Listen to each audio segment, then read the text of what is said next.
Hello guys, good morning. कैसे हो आप सब? आपका एक बार फिर से स्वागत है आपके अपने चैनल आई विल पर, जिसमें कि हम कर रहे थे प्रीलिम्स डे की सीरीज़। और आज हम आ जाते हैं अपने नेक्स्ट 10 क्वेश्चंस पर। अगर आपको वीडियो थोड़ी सी भी अच्छी लगे तो प्लीज़ लाइक करना और चैनल को ज़रूर से ज़रूर आप सब्सक्राइब कर लो, ठीक है। इसके अलावा अपने फ्रेंड्स में भी इस चैनल को ज़्यादा से ज़्यादा शेयर करो, ठीक है। तो चलिए स्टार्ट करते हैं आज के फर्स्ट क्वेश्चन से। और अगर आज के टेस्ट में आपके 7 या फिर 7 से ज़्यादा क्वेश्चन सही हैं, it means you are on the right track, ठीक है। आप एवरेज के इक्वल हो, ठीक है। आप एवरेज से ऊपर स्कोर कर रहे हो। अगर 7 है तो एवरेज, 7 से ऊपर है तो एवरेज से ऊपर, और 7 से नीचे है तो एवरेज से नीचे, ठीक है।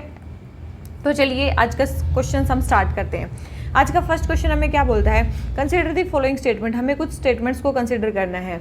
सबसे पहले है the union and state governments concurrently levied GST on commodities with 50% as central GST and 50% as state GST. ये स्टेटमेंट क्या है?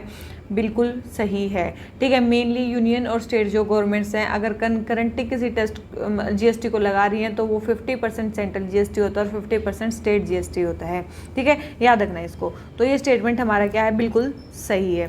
सेकंड है, in India the union government has exclusive power to levy excise duty on petroleum products. बोल रहे हैं कि जो union government है उनको पेट्रोलियम प्रोडक्ट्स पे ड्यूटी लगाने की एक्सक्लूसिव पावर है। तो बिल्कुल सही स्टेटमेंट है भाई। यूनियन गवर्नमेंट ही मेनली सारी चीज़ें देखती है पेट्रोलियम से रिलेटेड।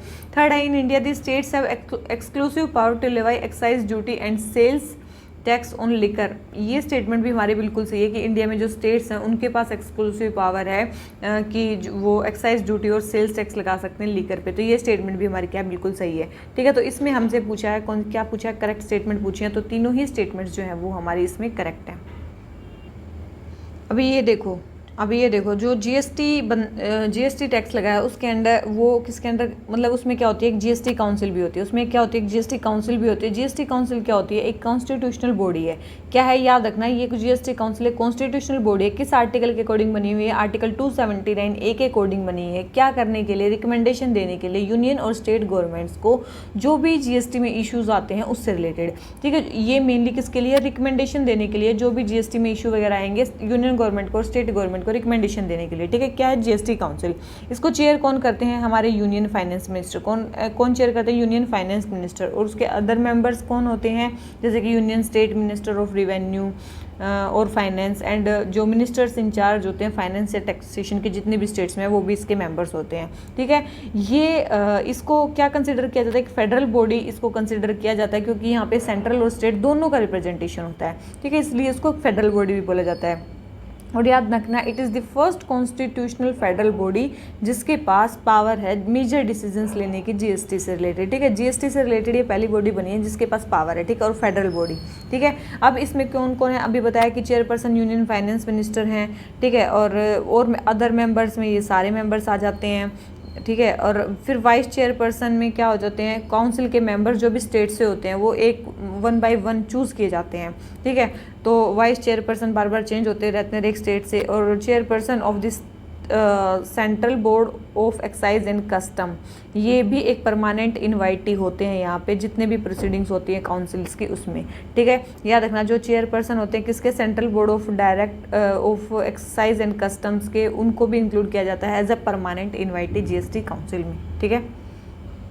अभी एक और चीज़ आप अच्छे से देखो कि ये जो जीएसटी है ना, ये एक डेस्टिनेशन बेस्ड इनडायरेक्ट टैक्स है, ठीक है। बहुत सारे तो यही बोल जाते हैं डायरेक्ट टैक्स, इनडायरेक्ट। याद रखना, एक डेस्टिनेशन बेस्ड इनडायरेक्ट टैक्स है जो गुड्स और सर्विसेज पे लगता है, जो भी डोमेस्टिक कंजप्शन में सोल्ड होती हैं। सबसे पहले जीएसटी को लगाना है नहीं लगाना है, इसकी किसने रिकमेंडेशन दी थी? इसकी रिकमेंडेशन दी थी केलकर कमेटी ने। किसने दी थी? केलकर कमेटी ने इसकी रिकमेंडेशन दी थी। कब? 2004 में। क्या? फॉर इम्प्लीमेंटेशन ऑफ एफआरबीएम, ठीक है। एफआरबीएम के इम्प्लीमेंटेशन के लिए इन्होंने क्या बोला था कि ऑल इंडिया जीएसटी, ठीक है, जिसका नेचर मतलब अगर लगा दिया जाए तो it would be the nature of biggest revolution in India's indirect tax structure since independence, ठीक है। ये उन्होंने बोला था। तो इसकी रिकमेंडेशन किसने दी थी? केलकर कमेटी ने दी थी। अब एक और चीज़, तो ये अब जीएसटी 2003-04 में रिकमेंड हुआ है, तो ये अब बना कब है? ये बना कब है? 2016 में हमारा जो है कॉन्स्टिट्यूशनल अमेंडमेंट एक्ट हुआ है। और वो कौन सा एक्ट था? 101st कॉन्स्टिट्यूशनल अमेंडमेंट एक्ट, ठीक है। 101st कॉन्स्टिट्यूशनल अमेंडमेंट एक्ट हुआ जिसमें मेनली जीएसटी को इम्प्लीमेंट किया गया, किस आर्टिकल के अंडर, 246A के अंडर, ठीक है। अभी जीएसटी काउंसिल का अलग आर्टिकल था, हमारे जीएसटी का अलग आर्टिकल है जो हमारे कॉन्स्टिट्यूशन में ऐड किया गया है, ठीक है। अभी थोड़ी देर पहले बताया था एक डेस्टिनेशन बेस्ड टैक्स है consumption of goods and services पे, ठीक है, ध्यान रखना इसको, ठीक है। तो हमारा ये वाला क्वेश्चन आपने देख लिया होगा, ये क्वेश्चन हो जाता है हमारा कंप्लीट। आ जाते हैं अपने नेक्स्ट क्वेश्चन पे। नेक्स्ट क्वेश्चन हमें क्या बोलता है, हमें बताना है इंडियन राइनोसेरोस के बारे में, ठीक है, इंडियन राइनोसेरोस के बारे में। सबसे पहले है the Indian rhinoceros is found in Brahmaputra valley, parts of northern Bengal and parts of southern Nepal. तो देखो ये सारे स्टेटमेंट बिल्कुल सही है कि जो मेनली इंडियन राइनोसेरोस है इन सारी जगहों पर वो मेनली पाया जाता है, ठीक है, इन सारी जगहों पर वो मेनली पाया जाता है। सेकेंड है हमारा कि the Indian rhino is listed as vulnerable in IUCN red list. ये स्टेटमेंट भी बिल्कुल सही है कि IUCN की जो रेड लिस्ट है उसमें ये इसका स्टेटस क्या है, वल्नरेबल है। ये स्टेटमेंट भी हमारी बिल्कुल सही है, ठीक है, इनका स्टेटस क्या है, वल्नरेबल है। थर्ड है the Assam's Manas national park has the highest number of Indian rhino in world in India. देखो अगर वाइल्ड में बात करें तो आप सभी ने सुना होगा कि काजीरंगा नेशनल पार्क में सबसे ज़्यादा राइनोज हैं। कहाँ पे, काजीरंगा नेशनल पार्क में। तो मानस में है लेकिन वहाँ पे हाईएस्ट नंबर नहीं है, मेनली कहाँ पे है, काजीरंगा नेशनल पार्क में, असम में सबसे ज़्यादा जो है हमारे इंडियन राइनोसेरोस पाए जाते हैं। तो थर्ड स्टेटमेंट हमारी रॉन्ग हो गई, फर्स्ट एंड सेकंड स्टेटमेंट हमारी करेक्ट है। तो हमें बतानी है करेक्ट स्टेटमेंट, तो करेक्ट तो केवल 2 ही इसमें स्टेटमेंट है हमारी, ठीक है।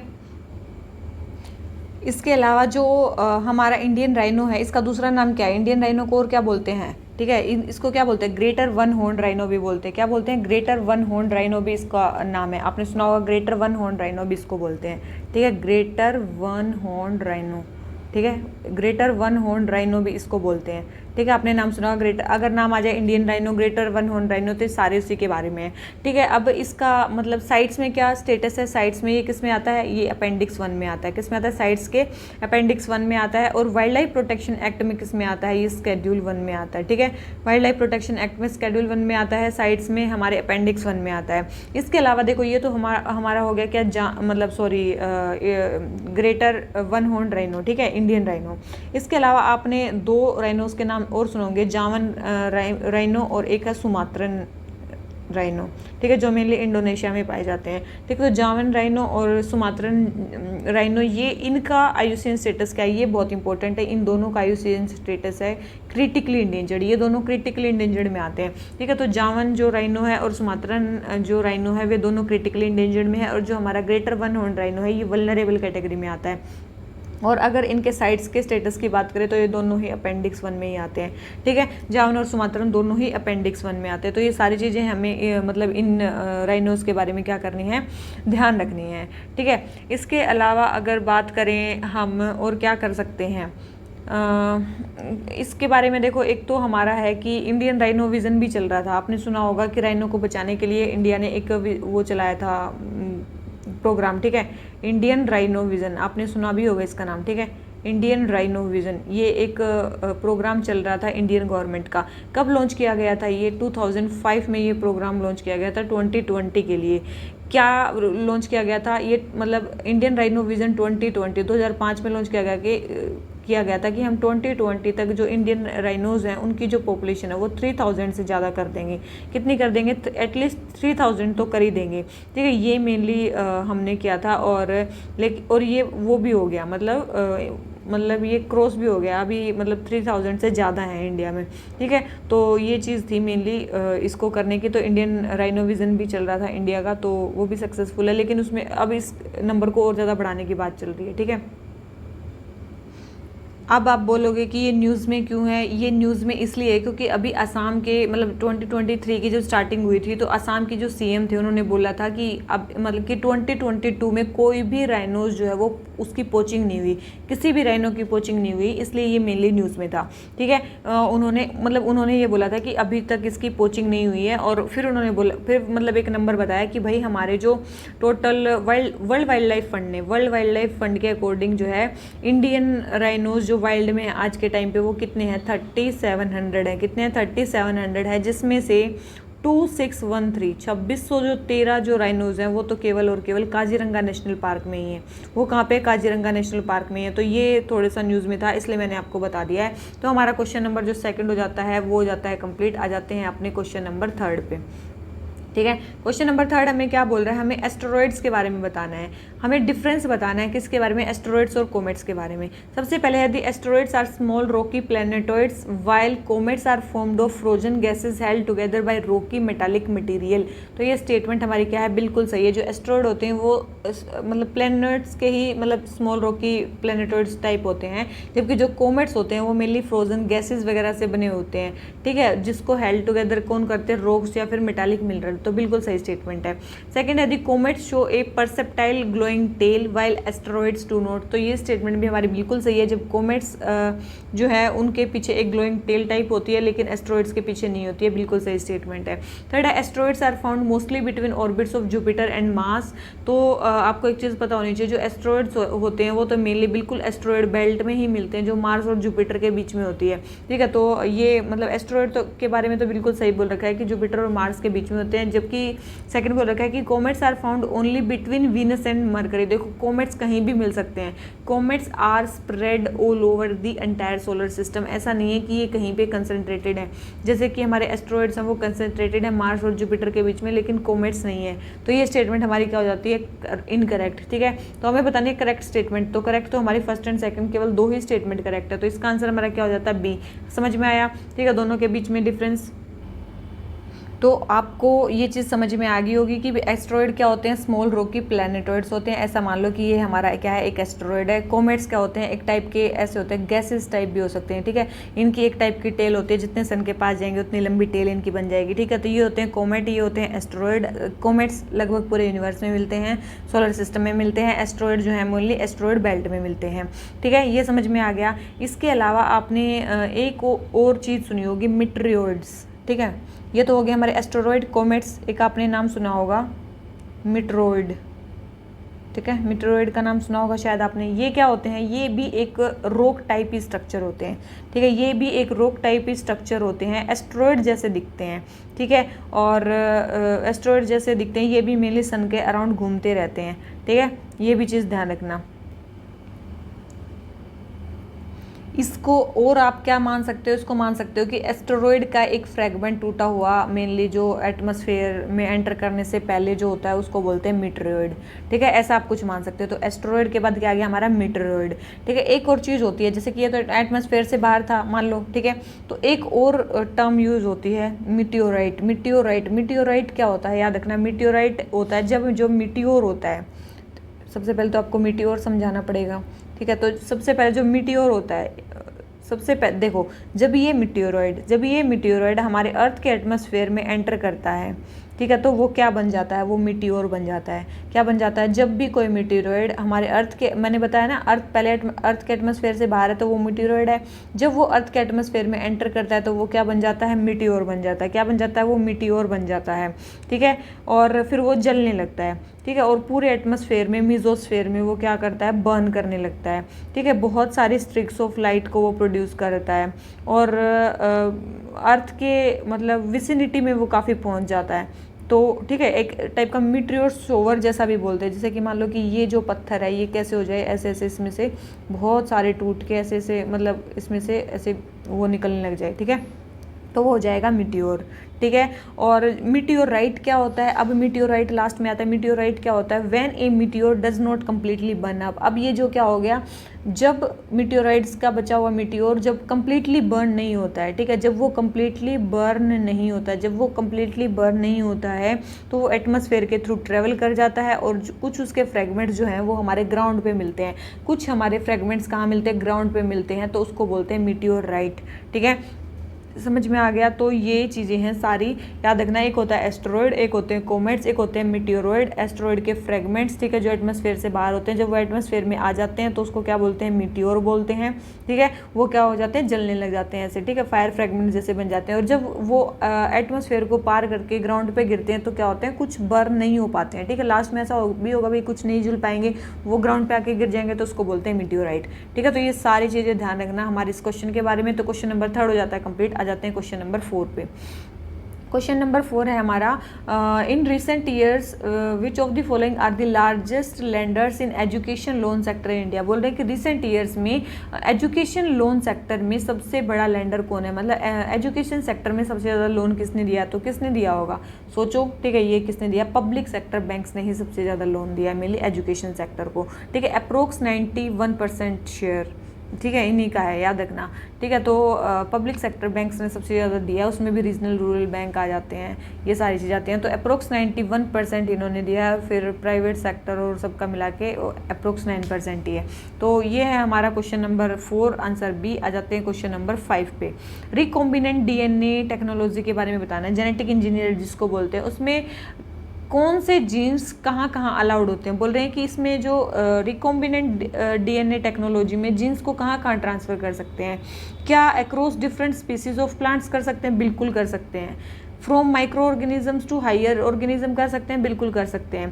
फ्रॉम एनिमल्स टू प्लांट्स कर सकते हैं, बिल्कुल कर सकते हैं। तो इन सभी में ही हम क्या कर सकते हैं, रिकॉम्बिनेंट डीएनए टेक्नोलॉजी में जीन्स को ट्रांसफर कर सकते हैं। ठीक है, एनिमल से प्लांट में कर सकते हैं, माइक्रो ऑर्गेनिज्म से हायर ऑर्गेनिज्म में भी कर सकते हैं, और डिफरेंट स्पीसीज ऑफ प्लांट्स में भी कर सकते हैं। तो तीनों ही स्टेटमेंट हमारी करेक्ट है। तो हमें करेक्ट स्टेटमेंट बतानी है, तो तीनों ही स्टेटमेंट जो है इसके बारे में हमारी क्या है, करेक्ट है। अब आ जाते हैं अपने नेक्स्ट क्वेश्चन पे। नेक्स्ट क्वेश्चन हमें क्या बोलता है, हमें बताना है कि a substantial increase in atmospheric aerosol is likely to, मतलब अगर हमारे एटमॉस्फेयर में काफ़ी सारे अगर एरोसोल्स हो जाते हैं तो उसका इफेक्ट क्या होगा। ठीक है, उसका इफेक्ट क्या होगा, तो सबसे पहले है उससे रेनफॉल का पैटर्न अफेक्ट होगा। देखो अफेक्ट तो हो ही सकता है, बढ़ना घटना कुछ बोला नहीं। ठीक है, तो ये स्टेटमेंट बिल्कुल सही है कि हमारा रेनफॉल का पैटर्न जो है वो अफेक्ट होगा। सेकंड है cut down the destruction of stratospheric ozone significantly, और तीसरा बोला है increase global warming by large proportion. देखो अगर एरोसोल बहुत ज़्यादा बढ़ जाते हैं हमारे एटमॉस्फेयर में, ठीक है, तो ये मान लो अर्थ है, ये इसके ऊपर का एटमॉस्फेयर है, यहाँ क्या हो गया, हमारे एरोसोल्स बढ़ गए हैं, ये हमारा सन है। ठीक है, यहाँ से कोई रेज आ रही हैं, तो देखो अगर रेज आ रही हैं, जितने ज़्यादा एटमॉस्फेयर में एरोसोल्स होंगे तो वो रेज क्या कर देंगे, उसको रिफ्लेक्ट कर देंगे, उन रेज को क्या कर देंगे, ये एरोसोल्स रिफ्लेक्ट कर देंगे। तो हमारी क्या होगी, ये सन की रेज अर्थ तक नहीं पहुँच पाएंगी, और जब वो अर्थ तक ही नहीं पहुँचेंगी तो वो ग्लोबल वार्मिंग क्या है वो कम हो जाएगी। ठीक है, ग्लोबल वार्मिंग वो कोज नहीं कर पाएंगी। तो इसने थर्ड स्टेटमेंट में वो रखा है इंक्रीज ग्लोबल वार्मिंग, नहीं, ग्लोबल वार्मिंग को वो इंक्रीज नहीं करेंगे, डिक्रीज कर देंगी। समझ में आ रहा है, कुछ हद तक डिक्रीज ही करेंगी। तो ये स्टेटमेंट हमारी रॉन्ग होगी।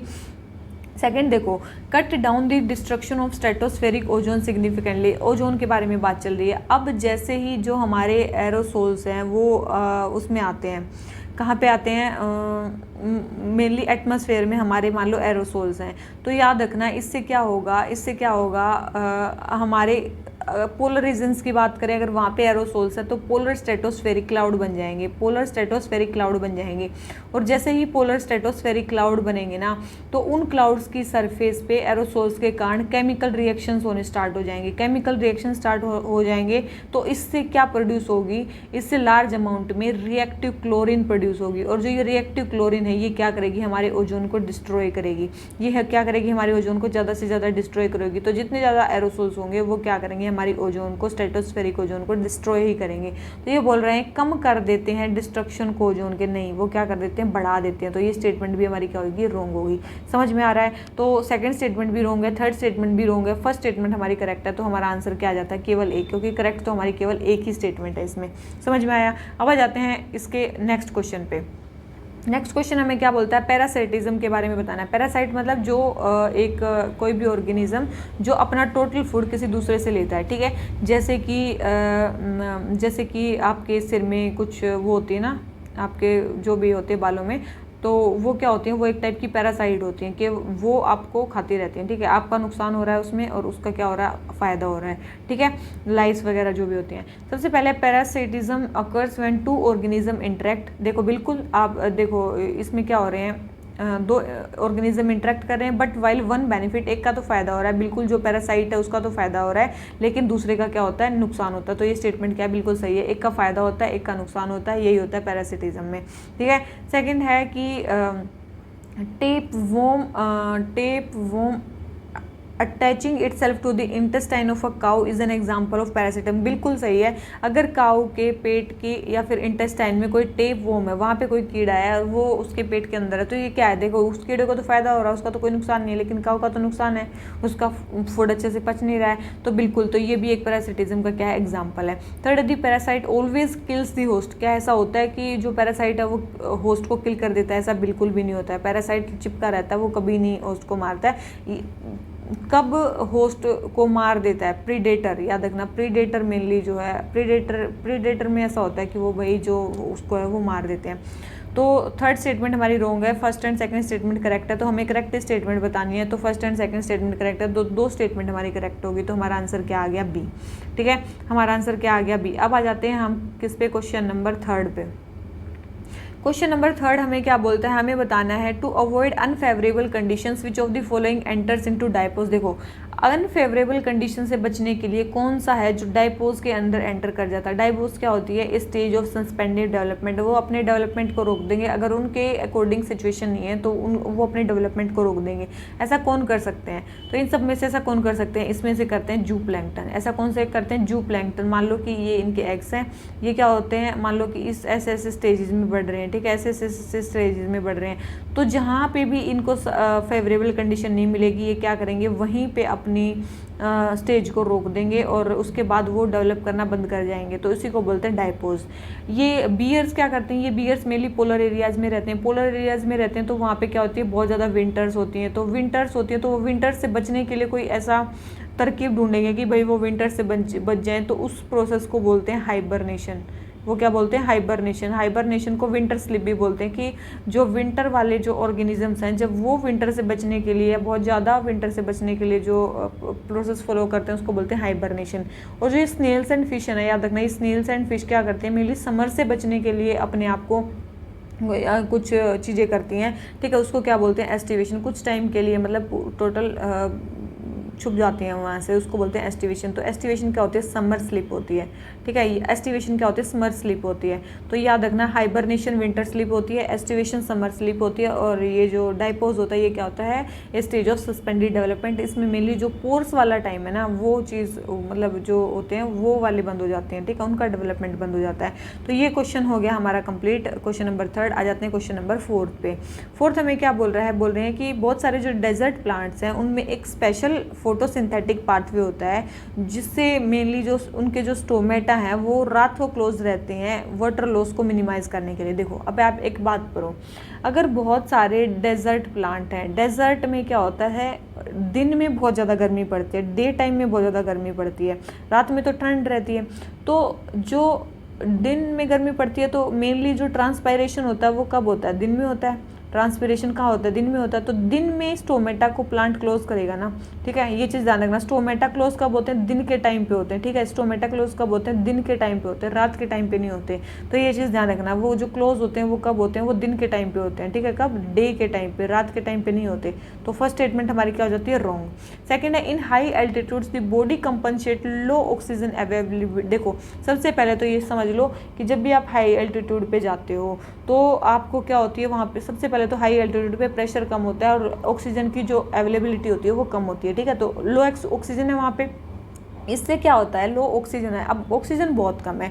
तो मेन बॉडी हमारी कैसे कंपनसेट करती है, हमारी बॉडी में जो रेड ब्लड सेल प्रोडक्शन है वो क्या हो जाता है, इंक्रीज होता है, हमारे सेल्स बढ़ जाते हैं, हमारे जो आरबीसीज हैं वो बढ़ जाते हैं, हमारे सेल्स इंक्रीज हो जाते हैं। और सेल्स बढ़ेंगे तो ऑक्सीजन कम है, ऑक्सीजन कम है और हमारे जो सेल्स हैं वो ज़्यादा हैं, सेल्स हैं ज़्यादा। तो इससे क्या हो, इससे आपको क्या समझ में आ रहा है कि उनकी जो ऑक्सीजन बाइंडिंग कैपेसिटी है वो क्या हो जाती है, कम हो जाती है। ऑक्सीजन बाइंडिंग कैपेसिटी उनकी क्या हो जाती है, कम हो जाती है। तो ये स्टेटमेंट समझ लेना है, बिल्कुल ये स्टेटमेंट से ज़्यादा से ज़्यादा आरबीसी थोड़ी थोड़ी लेके बॉडी के को ऑक्सीजन कंपनसेट करने की कोशिश करते हैं। तो ये स्टेटमेंट हमारी क्या बिल्कुल सही है, ठीक है। हाई एल्टीट्यूड्स में बिल्कुल ऐसा ही होता है। तो हमें बतानी है इनकरेक्ट स्टेटमेंट। देखो ये यहाँ पे क्या बोला गया है, हमें बतानी थी इनकरेक्ट स्टेटमेंट। तो इनकरेक्ट कौन सी है, पहले इनकरेक्ट है, सेकंड करेक्ट है। तो हमें इनकरेक्ट इनकरेक्ट बतानी है, तो हमारा आंसर क्या आ गया ए। ठीक है, ये चीज़ बहुत ध्यान रखना है कि हमें करेक्ट पूछा है कि इनकरेक्ट पूछा है, अदरवाइज आपके जो क्वेश्चन हैं वो गलत होने से कोई नहीं बचा सकता है। ठीक है, आ जाते हैं अपने नेक्स्ट क्वेश्चन पे। नेक्स्ट क्वेश्चन हमें क्या बोलता है, acid rain is mainly a by product of variety of human activities that emit the oxides. Of बोल रहे हैं कि जो एसिड रेन है वो बहुत सारे वैरायटी ऑफ ह्यूमन एक्टिविटीज़ का बाई प्रोडक्ट है, जो मेनली किसके ऑक्साइड्स को एमिट करते हैं। ह्यूमन एक्टिविटीज़ कौन से ऑक्साइड्स को एमिट करते हैं जिसके कारण हमारी एसिड रेन होती है, तो आप सभी को पता होगा किसके ऑक्साइड्स होते हैं, वो मेनली सल्फर एंड नाइट्रोजन के ऑक्साइड्स होते हैं एटमॉस्फेयर में। ठीक है, तो हमारे आज के जो 5 क्वेश्चन हो जाते हैं वो हो जाते हैं कंप्लीट। सो हाय गाइस, कैसे हो आप सब।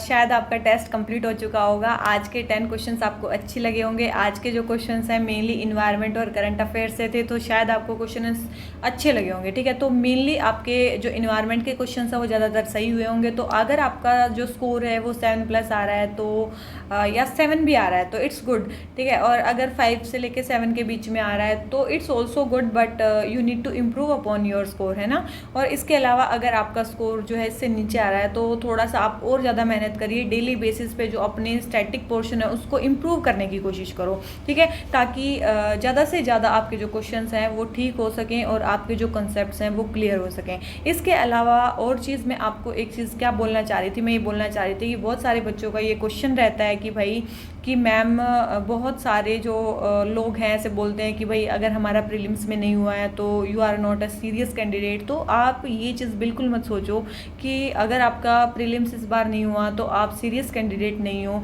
ऐसा नहीं होता है। अब की बार आपने एक एग्जांपल भी देखा होगा, अपनी रिसेंट की जो टॉपर है इशिता किशोरी, 2 बार उनका प्रीलिम्स नहीं हुआ लेकिन 3rd अटैम्प्ट में वो फर्स्ट रैंक है। तो इसका मतलब क्या वो अपने फर्स्ट 2 अटैम्प्ट्स में सीरियस नहीं थी, समझ रहे हो।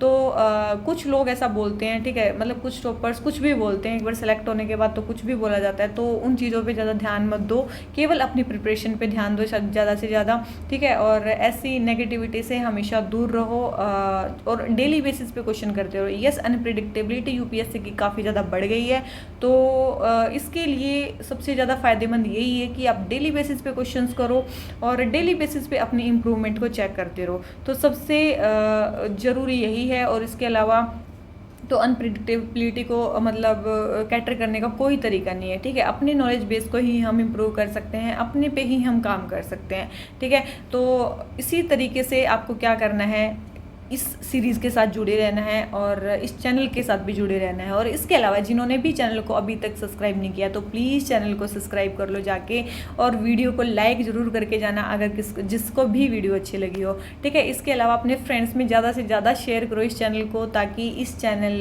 को भी जो है वो बूस्ट मिल सके। ठीक है, तो चलिए इसी नोट पे आज का लेक्चर ख़त्म करते हैं। Thank you very much, bye bye.